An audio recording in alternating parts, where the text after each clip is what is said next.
Hello, welcome to this video produced as part of the Further Maths Support Programme's material for A-Level Maths and Further Maths. This one focuses on the basic principles of centre of mass still, and this time we're talking about uniform laminas. If you take those shapes, which are regular shapes, as uniform lamina, it's obvious that the centre of mass is going to be at what we would consider to be the geometric centre in each case. So somewhere around about there, where the diagonals cross. That's not very clear, so I'll dot it in somewhere where those two lines cross. That would be our centre of mass. We'd expect it to be where the axes of symmetry cross for a triangle. An equilateral triangle, I should say, and we'd expect it to be where the 6 equilateral triangles which make up a regular hexagon have a common vertex. In each of those we'd expect those to be where the centre of mass is situated, and we would be right. So let's apply that to a simple case. It was clear from that the centre of mass will be in the middle, and it will be 6 centimeters from the left and 2 centimeters upwards. So there we are. We have 6, 2 for the coordinates of the centre of mass, and that's using symmetry. Now there we are. We've talked about regular shapes, but what about irregular shapes? In particular, what about a general triangular lamina? Well, if we take a general triangle, what we could do is imagine dividing it up into strips drawn parallel to the base BC. I'm going to make that strip very thin, but I've drawn it a bit fatter so that you could see it. That strip is like a thin rectangle. Well, it's not really a rectangle because you've got this problematic bit at the end. But the thinner it is, the more it'll look like a rectangle. So even on that diagram, it's plausible to say that the centre of mass for that strip is about where I've drawn it. And as we let the strip get thinner and thinner, it will correspond more and more closely to the midpoint of the line which you're approaching, if you let the top line move down towards the bottom one. So if we imagine then that we've divided our triangle up into lots and lots of strips like that, then each of the strips will have a particle at its centre which can replace it, and so we'll end up with a line of strips on the median. So if the mass distribution from the point of view of centre of mass can be considered firstly as a series of masses along that line, we can say with confidence that the centre of mass will lie on that line, even if not exactly where. But we could use the same argument for each of the medians, and we know that the 3 medians of a triangle intersect at a common point. So that common point has therefore got to be what's known as the centroid, which is the special case of the centre of mass for a triangular lamina. Now we also know from geometry, which I'm quoting at this point, that those 3 lines each intersect, dividing the lines correspondingly into the ratio 1 to 2. So if this distance is 2x, this distance is just x.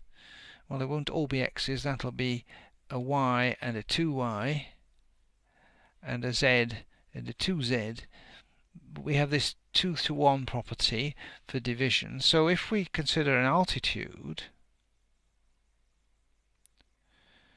we know that the centre of mass will lie a third of the way up the median. There's a line parallel to BC that goes past through the centroid. Because we know that that point lies a third of the way up the median, and because this line is parallel to the base, we know that we're going to be on a level with a third of the way up the altitude. Now that's the most important result, because it says that for a triangle we can take the centre of mass as being at a level a third of the way up each altitude. Well, we'll see that in use in a moment. There's a summary of the argument with the medians shown and the corresponding midpoints. And we'll use the argument about the altitudes now. So if we look at the triangle on the left, because it's right angled, the side marked B is also an altitude. So we know that the centre of mass will be on a level 1/3 B from the x-axis in the usual convention. And similarly, it will be 1/3 A from the y-axis in the usual convention. So we can be sure that it's around there, where that's 1/3 A, 1/3 B, if this is X and this is Y. So 1/3 A, that's a third, 1/3 B is the coordinate of the centre of mass. Now that same argument will tell us for an isosceles triangle that we're going to be a third of the way up the axis of symmetry. So if that's A, this distance will be 1/3 A. Okay, so let's now look at this case. So if we use the altitudes, first of all, if we take AB as an altitude, because it's a right angled triangle, that distance is 8, so we can be clear that the level for the centre of mass is 8/3. That's a height 2 2/3. 2 2/3. And in the same way, we can have a strip downwards this way, because we can say that we take the side OA as an altitude. Imagine the triangle turned around. Whoops, that's gone a bit off course, hasn't it? That's meant to be a straight line. Apologies for that. So that will be a third of the way from A to O up that altitude. So the other coordinate will be a 6. So 6, 2 2/3 will be the coordinate of the centre of mass. There we are. So now let's consider a mixture of lamina and particles. So if you've got particles attached to a uniform lamina, what we should do is work the trick of saying that the uniform lamina, mass-wise, can be replaced by a particle of the same total mass at its centre of mass, and then you're dealing only with a particle problem. So that's how we'll deal with that kind of problem.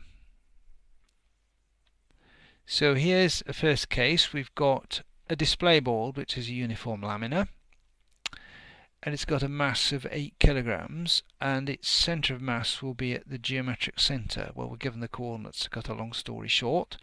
So M is at 7,5, A has a particle of mass 2 kilograms at the point with coordinates 3, 7, and so on.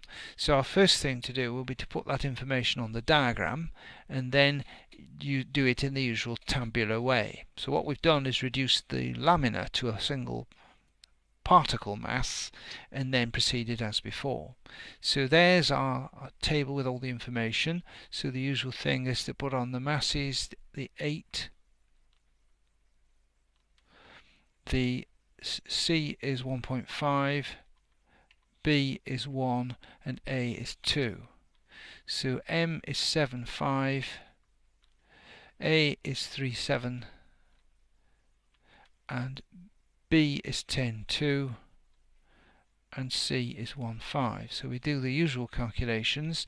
8 7s are 56, 2 3s are 6, 1 10 is 10, 1.5 times, I've put 1.5 for C when it should be 6.4, shouldn't I? 6.4.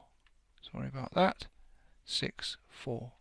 So 1.5 times 6 is 9, and the other one will be 1.5 times 4. So doing the sums, 10, 11, 12.5, and 56, 62, 72, 81 for the MIX term. So X bar will be 81 over 12.5, and a similar set of calculations for Y bar. So there's the two sets of figures completed. You can quickly check that 8 times 5 is 40, and so on, and that gives a sum of 62. So the coordinates are there are 6.48 and 4.96. So we've used the results for the altitudes for the triangles, we've replaced laminas by particles, and that allows us to deal with quite complex situations. So to sum up, a uniform lamina has area and mass but no thickness. That's our modelling assumption. For regular shapes, the centre of mass of a uniform lamina can be located by considering lines of symmetry. For a uniform triangular lamina, it should be lamina, shouldn't it? For uniform triangular laminae, yes, the centre of mass is 1/3 of the way up the altitude from any side to its opposite vertex. And in a system of masses involving laminar particles, we replace the lamina by a particle, if we possibly can. So that ends that video on the centre of mass of a uniform lamina, and we move next to the idea of doing the same for composite bodies.